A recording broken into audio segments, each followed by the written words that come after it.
we had a good practice yesterday. We had a couple more injuries in practice yesterday after Spike's announcement, and we'll see today, you know, who can play tomorrow. So it's something, I guess, we have no other choice than to deal with it and do the best we can. And just the whole situation with Spike here is just such a storybook story of his career anyhow. And for it to end this way certainly is not something we envisioned or that we saw really coming until just recently.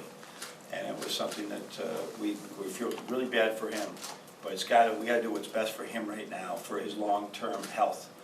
I look at it sort of like if someone has a concussion, and yes, they could probably play, but they might be damaged goods for a long time afterwards. We've learned that lesson over time. He's got some hips right now that need a lot of help, and by playing more of them, it's not going to help him long term. So the team moves on, and he will move on. And I didn't tell you got a job offer today. For as soon as you graduate, there's a job waiting for you. So I don't know if you're going to want to take it. You'd have to move, but it's a pretty good job. But I'll tell you about that later. So it's a Power of the Michigan brand. So that's all I'd say. Derek Walton has not practiced still. He is not at 100%, and we'll see what happens with tomorrow's game and today's practice. Lev, you want to start us off?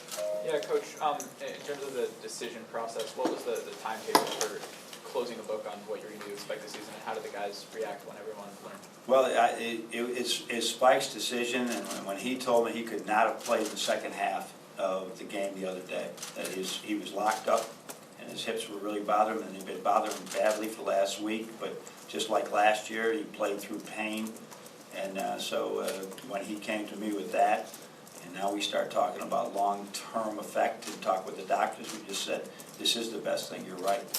And there's been just when you go back at the whole thing, just an incredible story of a young man just getting an opportunity and just saying, I don't care what anybody says, I can play at Michigan. And so it's sad to see it happen, but at the same time, we got to embrace what a great role he had on this team for so long. And you said the team heard the news yesterday. Yeah, I told everybody, told the assistant coaches, you know, literally an hour before practice. And the reaction?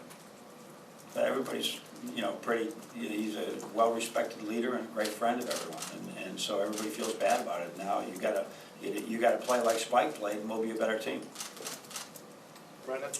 I guess this might actually be a better question for Spike, but the idea of actually kind of a separation here, that, you know, not being around the program or not being on the bench or whatever, what kind of goes into? Well, he'll be on the bench, and we haven't talked through all these things yet. We expect him to graduate on time. If there's some situation in the second semester where we're traveling and he's got a big test that day, we will tell him to stay home. But no, he'll be on the bench every game, he just won't be dressed. He'll still be an important part of the team, but he will be, if given practice or rehab at an alternate site, he'll be doing rehab. He just attending practice, but he'll attend practices. Just shutting down basketball. Yeah, just shutting down basketball right now. And I guess in terms of the actual basketball side of it, now his return is now not an option. What does that mean? Right. I mean, forward? I'm not going to discount a miracle. I'm not going to discount any opportunity down the line. He's eligible for the whole year, and if a miracle happens and whatever, but we can't even think about him playing right now. And who knows? You know, who knows? You met with him yesterday afternoon with Spike. Was that when the decision was made official, and how emotional was that conversation? Yeah, it was right after you remember when you were in my office when he said that Spike's waiting. But I'd already had conversations with his family and knew what he wanted to say to me. So then we just had to sort of, you know, we talked to the team, kept it tight, and then wanted to make the announcement with a statement so that there was no misunderstanding. And could you go through a little bit about how you recruited him and how you found him and what that process was like? Well, we heard from some contacts. We were looking for, as Trey Burke continued to just play so well his freshman year, we had concerns he would not be a four-year guy. And we had to recruit a guy that was not gonna leave early, that knew that Trey Burke was Trey Burke, and he was willing to play, whether it was 1 minute to 10 minutes a game, he was willing to do that, because it was Michigan, it was the Big Ten, it was where he's from.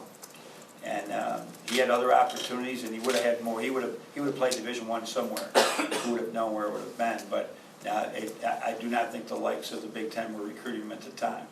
And but it was really an easy recruit, he was ready to come from the very beginning that he came on campus. But he knew, I mean, Zach Novak knew his brothers, there was a lot of connection. He played with Mitch, he played with Glenn, in AAU, there was a lot of connection.